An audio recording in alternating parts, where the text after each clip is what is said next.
we are looking at the thoracic outlet syndrome and its tests. So firstly, what is the thoracic outlet syndrome? So the question 1 is, what is the thoracic outlet syndrome? The second question is, what is the Adson's test? Now, thirdly, the question we would like to ask is, what is the Roos test?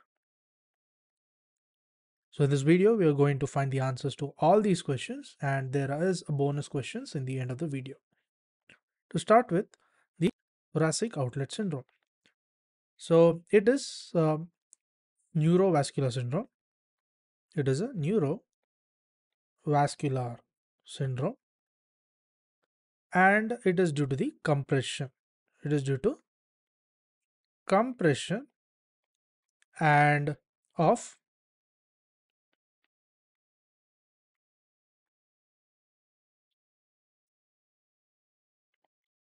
lower trunk of the brachial plexus.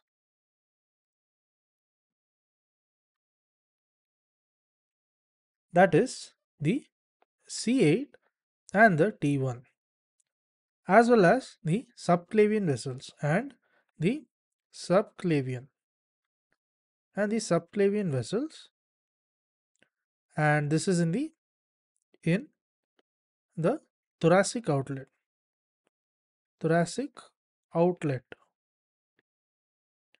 and this will be between the clavicle, the first rib, and the scalene muscle. Now, when we look at the clinical features due to the compression. So what are the clinical features due to compression? The first one we see is the brachial plexus. So the compression in the brachial plexus will lead to the pain. They will lead to pain. They will lead to the paresthesia along the ulnar aspect of the arm, or the ulnar part of the arm. Now we move on to the next compression, the compression of the subclavian vessels. Compression of the subclavian vessels. So the compression of the subclavian vessels, it results in the cyanosis, cold fingers. Next, also presence of pallor and the Raynaud's phenomenon.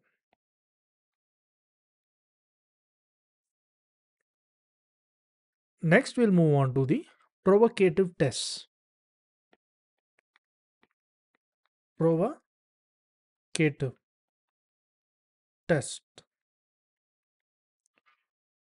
So under the provocative test, it includes the Adson test, the Halsted manual, as well as the Wright test and Roos test. So to start with, we'll look at the Adson's test. So in case of the Adson's test, the examiner, he locates the radial pulse. He locates the radial pulse while arm is held in extension. So this is done when the arm is held in the extension, as well as the external rotation and the slight abduction. So the patient here is instructed to take a deep breath. So the patient has to take a deep breath, and post the deep breath, he is instructed to turn his head. So the patient turn his head. And after turning his head, he is about to turn his head to the test arm, towards the test arm, while extending the neck. So he also extends the neck. Then this maneuver will tense the anterior and middle scalenes. So this process will tense the this maneuver will tenses the anterior and the middle scalenes. And if there is an outlet obstruction, so in case of the outlet obstruction, what happens is the radial pulse will get diminished. The radial pulse, it will get diminished and or absent on that side, or absent on that side. Hope it is clear. Then we'll move on to the Halsted maneuver.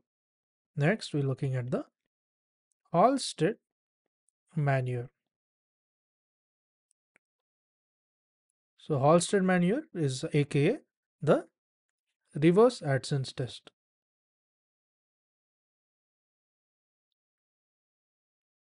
So in case of Halsted maneuver test, the examiner, he palpates the radial pulse. So examiner palpates the radial pulse, and the physician has to apply a downward traction. Applies a downward traction on the tested extremity,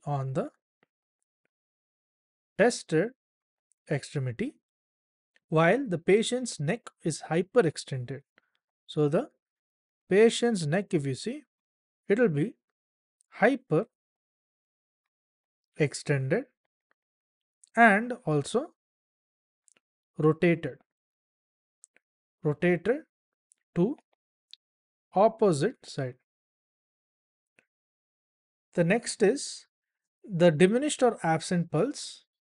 So in case of diminished pulse or the absent pulse, this all will lead to the positive test. Now we look at the right hyperabduction test. So in case of the right hyperabduction test, so in this test, the examiner, he palpates the radial pulse and the arm is hyperabducted. There is hyperabduction of the arm. And the patient takes a deep breath. So the patient takes a deep breath and rotate or extend his neck. And rotate or extend the neck for additional effect. So in case the pulse is absent, it means it is positive. So absent pulse means positive test. Next we move on to the Roos test.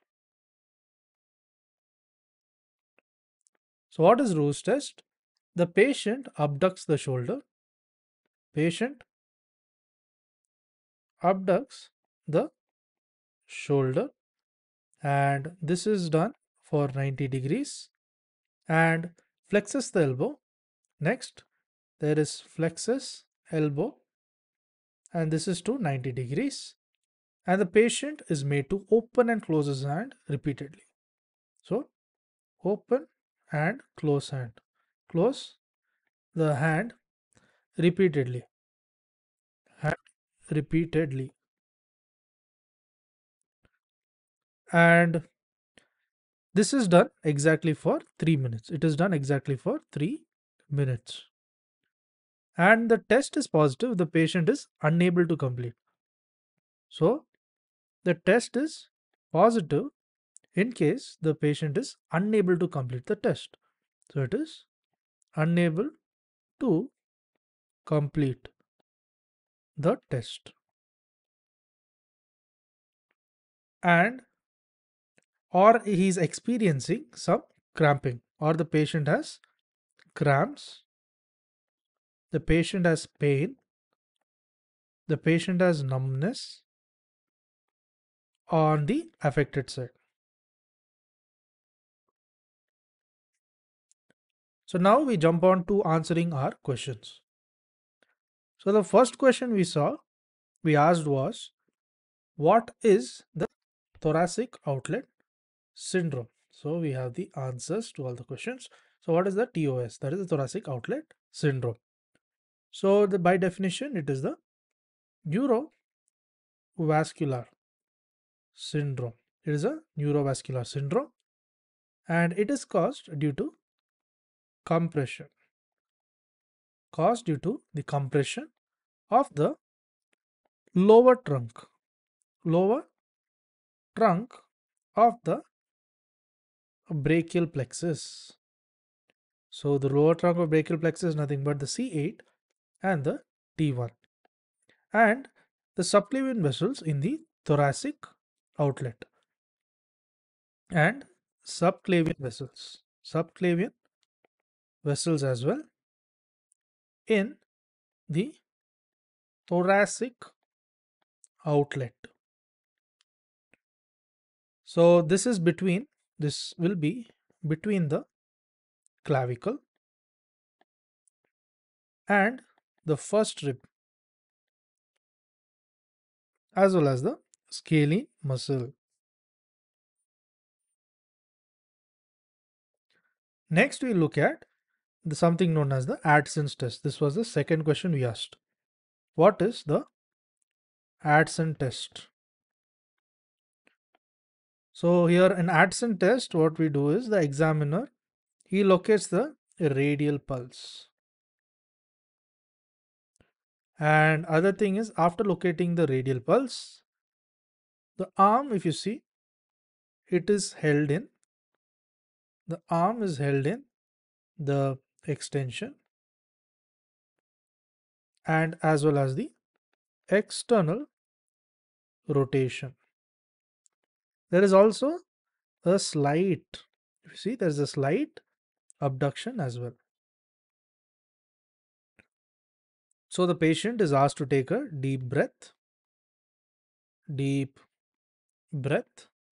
and post the deep breath, he is instructed to turn his head. So you turn the head towards test arm while extending his neck, while extending the neck. And this maneuver will tense. So this will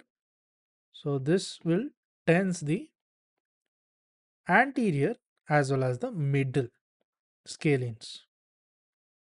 So what happens when it tenses?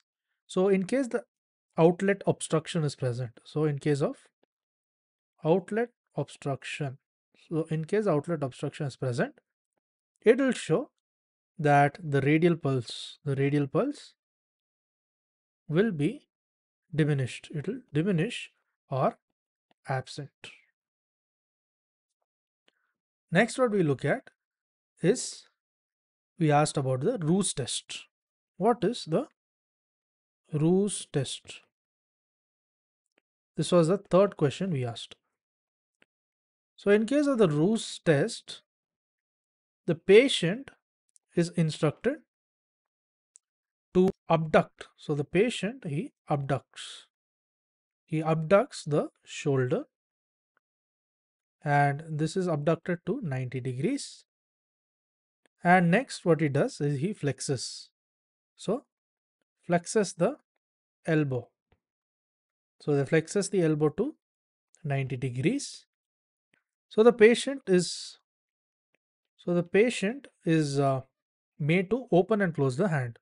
So you open and close hand. So this is done repeatedly, and this is closely done for 3 minutes. So the test is positive. The patient is positive. Test indicates the patient is unable to complete test. So is unable to do test, or experiencing cramping, pain, numbness on the affected sides, or in case he faces some cramps or pain or numbness on the affected side. So now the questions are answered. Now we have some bonus questions which has to be answered in the comments. So in case of the bonus questions, the first question is, what are the structures compressed? So the structures compressed in case of the thoracic outlet syndrome. Next question is, what is the Halsted maneuver? What is the Halsted maneuver? Third question, name the provocative tests. So all the names of the provocative test. Name the provocative tests in case of the thoracic outlet syndrome. So all these answers you can write it in the comment section.